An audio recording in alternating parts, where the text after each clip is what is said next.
Welcome to health care today. मैं doctor Rohit Luthra इस बारे में बताएंगे कि जो जॉइंट में दर्द होता है इसमें बहुत सारे कारण हैं। सबसे कॉमन जॉइंट है जो दर्द देता है वो है आपका घुटना।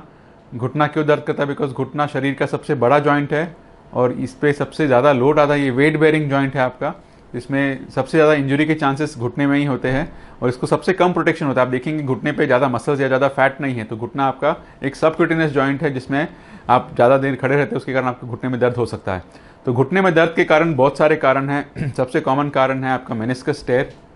अगर घुटने का मेनिस्कस टेयर हो जाए, जो अंदर का एक गादी होता है, अगर वो फट जाए तो आपको घुटने में दर्द हो सकता है। दूसरा कारण है अगर आपके घुटने में कभी कार्टिलेज का इंजरी हो जाए, अगर आपको जो घुटने की गादी है अगर वो निकल जाए या उसका घर्षण हो जाए तो आपको हो सकता है। तीसरा कारण है कार्टिलेज सॉफ्टनिंग से हो सकता है, इसको हम कॉन्ड्रोमलेशिया बोलते हैं कि आपका घुटने का कार्टिलेज सॉफ्ट हो गया है, जो विटामिन डी डेफिशिएंसी से या यूरिक एसिड बढ़ने से होता है। ये कई बार वेयर एंड टेयर या पुअर न्यूट्रिशन से भी आपका कार्टिलेज का डैमेज होना शुरू होता है, इसको हम कॉन्ड्रोमलेशिया बोलते हैं। इस कारण में घुटने में दर्द हो सकता है।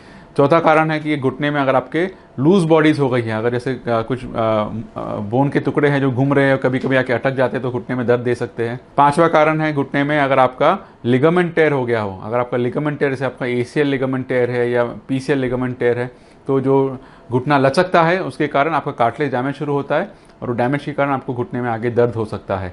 तो अगर आपको पार्शियल टेयर है तो आप उसको निगलेक्ट मत करिए, क्योंकि घर्षण होगा, बैलेंस जाएगा और बार बार घर्षण होने से आपका कार्टिलेज डैमेज होगा, आपको फिर घुटने में दर्द शुरू हो सकता है। अगला कारण है घुटने में दर्द का सबसे कॉमन है वो है आर्थराइटिस। आर्थराइटिस मतलब घुटने का वेयर एंड टेयर। जो आपका घुटने के ऊपर का गादी है वो धीरे धीरे से उम्र बढ़ने से घसना शुरू हो जाती है। ये घसारा है घुटने का। अगर आप जैसे आप वेयर एंड टेयर होता है, जैसे आप गाड़ी चलाते हैं या आप नॉर्मल वॉक कर रहे हैं तो आपको घुटने का जो कार्टिलेज है वो एक दूसरे पे घसने से उसका वेयर एंड टेयर होता है। जैसे उम्र बढ़ता है ये वेयर एंड टेयर बढ़ते जाता है। तो ये आर्थराइटिस के कारण भी घुटने में काफ़ी कॉमन रीज़न है जिसमें दर्द होता है। आर्थराइटिस के अलग अलग 4 स्टेजेस है, स्टेज 1, 2, 3, 4। ये लगभग 40 से 50 साल की उम्र में शुरू होता है ग्रेड 1 आर्थराइटिस, फिर 50 से 60 के बीच में ग्रेड 2 टू ग्रेड 3 होता है और 60 के बाद ग्रेड 3 से ग्रेड 4 जाता है और आपका घुटने का दर्द बढ़ते जाता है।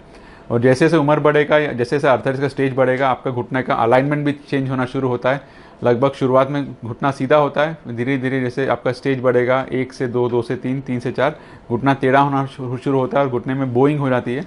और पेशेंट का आप देखेंगे कि कई बार स्टेज 4 आर्थराइटिस में घुटना पूरा टेढ़ा है और हड्डी एक दूसरे पे चिपकना शुरू होती है। तो ये सब कारण थे हमारे जो हमने देखे जिससे आपका घुटना दर्द कर सकता है। तो सबसे इम्पॉर्टेंट है आप इसका पहले निदान करिए कि आपको दर्द किस कारण हो रहा है। आप अपने नज़दीक के अच्छे डॉक्टर पास जाके अपना चेकअप करवाइए, ज़रूरत पड़ा तो उसका आप MRI कराइए या एक्सरे करवाइए। फिर आपके डॉक्टर आपको एडवाइस करेंगे कि आपका क्या ट्रीटमेंट करना चाहिए। और ये अगर आप उसको सही मोमेंट पे अगर आप उसका ट्रीटमेंट लेंगे तो उसको आप आगे बढ़ने से रोक सकते हैं और आगे जाके आपका जॉइंट रिप्लेसमेंट का ऑपरेशन को आप अवॉइड कर सकते हैं। तो सही समय पे ट्रीटमेंट लेना बहुत ज़रूरी है, तो आप अपना ट्रीटमेंट लीजिए। अगर आपको कोई भी क्वेरी है आपके घुटने के दर्द के बारे में तो आप अपनी एक्सरे या MRI रिपोर्ट हमसे व्हाट्सएप पे शेयर करिए। We will give you the best advice which is possible. Thank you.